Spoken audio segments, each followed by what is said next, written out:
photographs can elicit thoughts, feelings, and emotions when words simply will not suffice. In this film, we examine the movements and the iconic names in photography that not only helped pave the way for the great fashion photographers of today, but also continue to challenge the worlds of fashion and photography to construct new ideas of beauty and storytelling. The past century has seen many great fashion photographers, but only an influential handful have been creative enough to have altered the trajectory of the art of photography.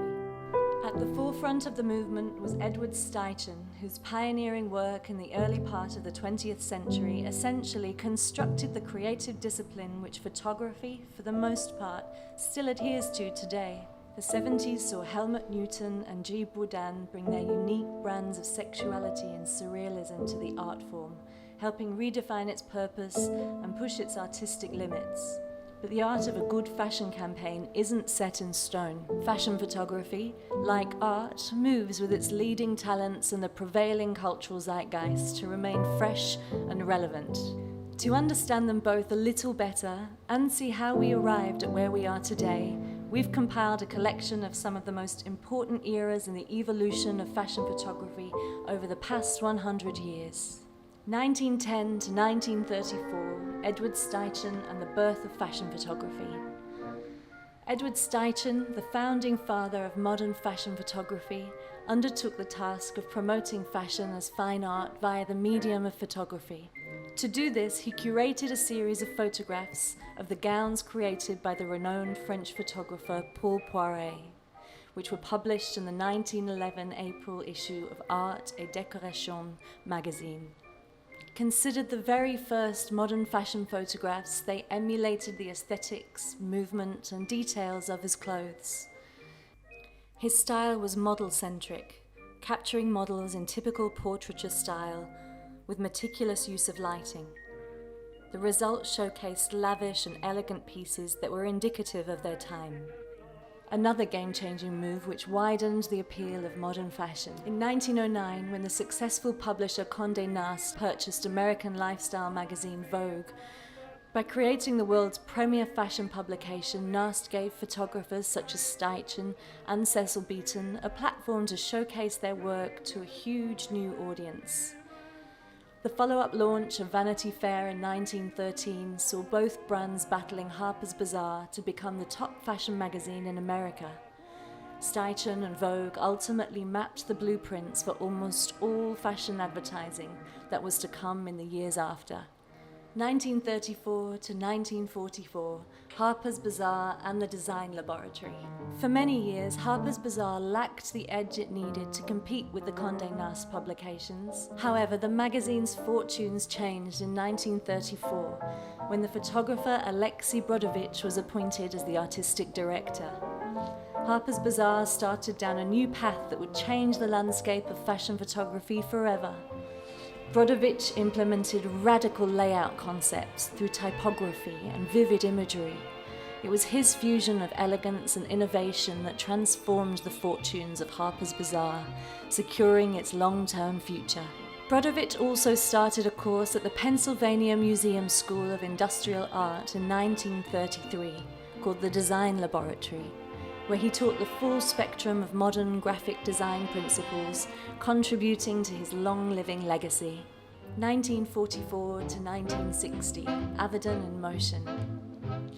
Richard Avedon, one of Brodovich's early students at the Design Laboratory, began his career in 1944 as an advertising photographer. Avedon was sent to Paris by Brodovich in 1946 to cover the latest collections from the premier fashion houses. Young and vibrant, the images Avedon captured for Harper's Bazaar represented a new direction for fashion photography. Avedon's style was heavily influenced by movement. He replaced the static, lifeless poses of the Steichen era with photographs full of verve and vitality. He preferred to work outdoors or on location, capturing lively street scenes and bustling parties. His models were photographed candidly, showcasing their natural femininity. The clothes they adorned seemed somehow to be an elegant extension of their own bodies. I can't divide fashion from the way we live.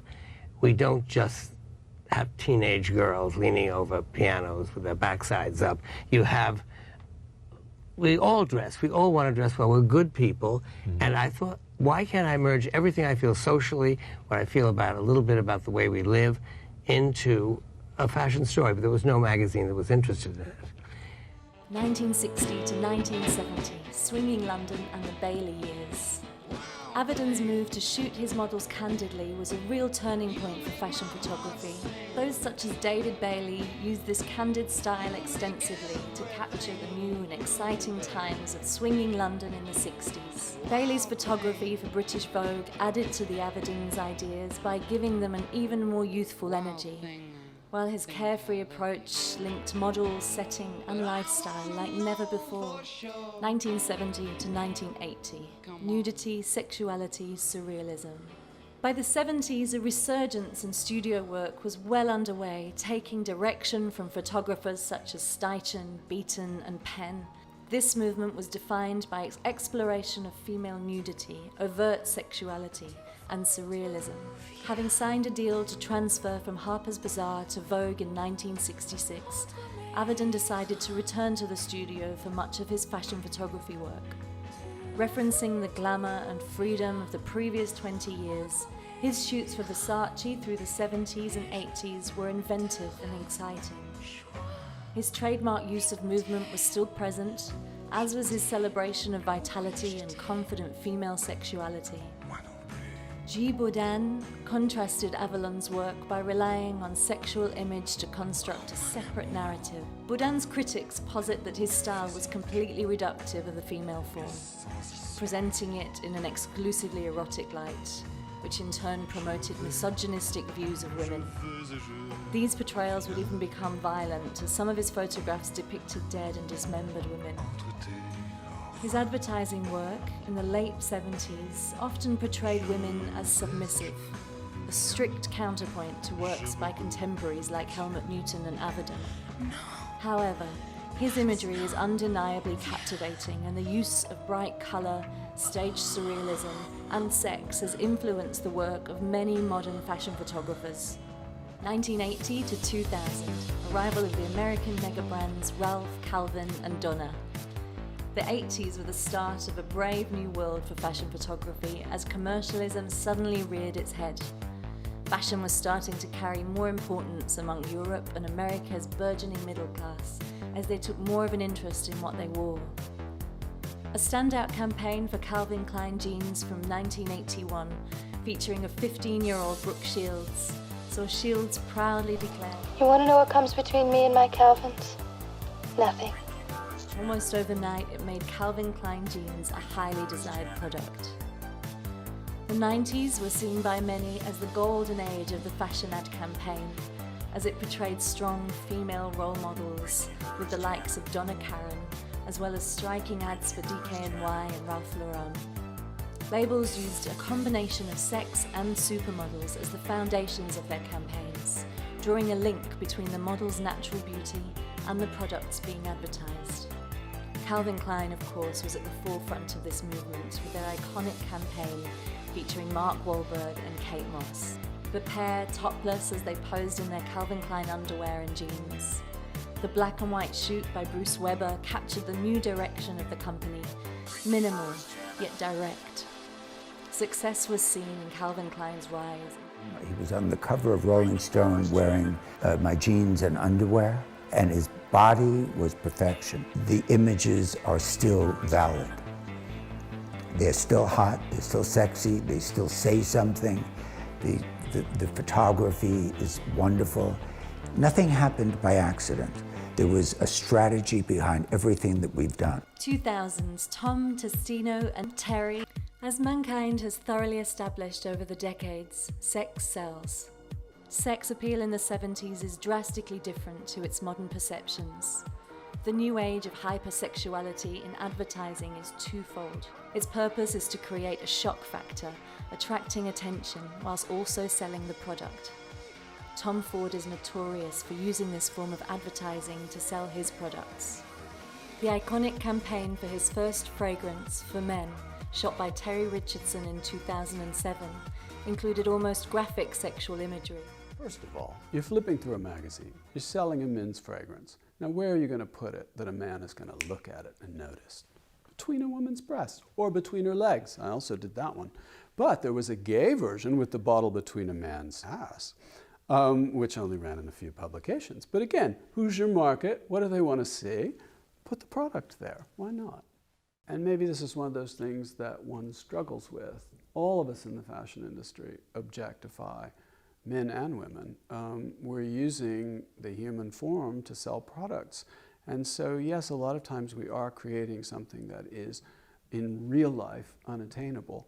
Yet it also is there to make you dream. It isn't necessarily meant to be taken literally. It is a kind of representation of an idyllic, a marble statue, for example, doesn't necessarily look like the sitter. It's perfect. The marble is perfect.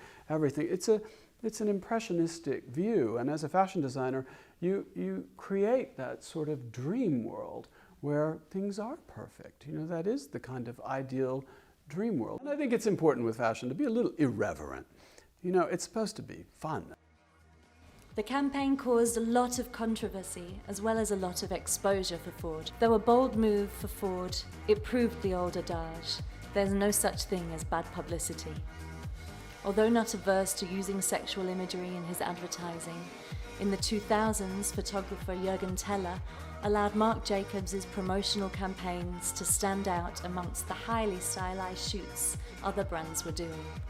The iconic 2003 shoot featuring Hollywood actress Winona Ryder caused a buzz, as she had recently been arrested for shoplifting a Marc Jacobs dress from a Beverly Hills department store. Opportunistically, Jacobs hired her, knowing it would attract media attention, and the now infamous photo shoot remains a trademark on his irreverent take on design with a devil-may-care attitude. 2000s, celebrities take front of stage. The 1992 Calvin Klein Mark Wahlberg campaign propelled the trend of celebrity endorsement. Strong, vocal women have been popularized as faces of brands like Miley Cyrus for Marc Jacobs, Lady Gaga for Versace, and Lindsay Lohan for Miu Miu have all followed in the footsteps of Winona Ryder. 2006 to today, Instagram is in, magazines are out. However, the biggest shift in the way fashion photography is consumed lies with social media, particularly Instagram.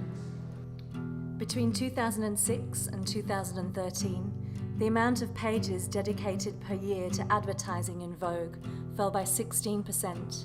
It's clear fashion marketers have adopted a new strategy which centers around the idea that content today is created in order to be shared, liked, and retweeted rather than gazed over in a glossy magazine. Rise of the fashion film. One of the latest phenomenons is the rise of the big budget fashion film, and it seems that the big luxury houses are jumping into the fray. Chanel and Baz Luhrmann, the legend of Thomas Burberry, Wes Anderson for Prada, and the list goes on and on. Even lowly workwear brand Carhartt has a mega budget film with Jason Momoa, Canvas of My Life. All clearly designed to entertain and delight first, be shared second, and sell a very long third. And there will come a day when I'll be gone, and my children or my grandchildren, they will find these beat-up old Carhartts in a dusty corner somewhere, and they will know. 2019 to the future. Once the shining beacons of the fashion industry, today fashion magazines have been usurped by relatively new digital apps and channels of social media, as well as fashion films created by high-profile directors. The merging of fashion with digital and visual media brings down the barriers that once stood, removing the elitism attached to brands and designers. The accessibility allows those who would not usually dabble in high fashion to potentially become paying clients, as campaigns have a larger outreach than ever before. Just as ancient hieroglyphs gave way to the written word, things have always changed. Gutenberg's printing press democratized knowledge with the spreading of books. Electricity provided the possibility of broadcasting. The internet and connected personal devices provided the many platforms for the new digital media titans that abound today. What is certain is that whatever rules the roost today is soon to be replaced by what comes next.